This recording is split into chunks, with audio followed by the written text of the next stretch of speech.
Hey guys, and welcome back to this channel. In this video I'll be showing you guys how you can basically search for bookmark posts in your bookmarks folder.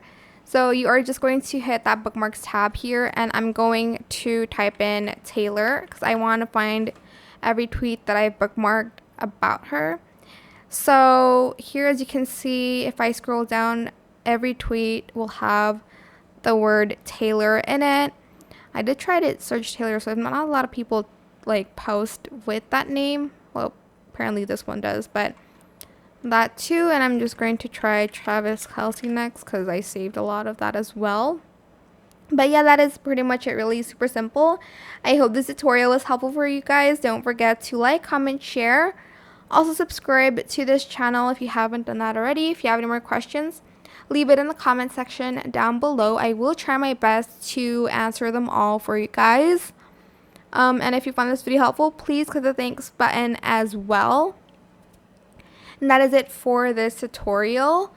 Thank you so much for watching. Again, don't forget to like this video. Goodbye.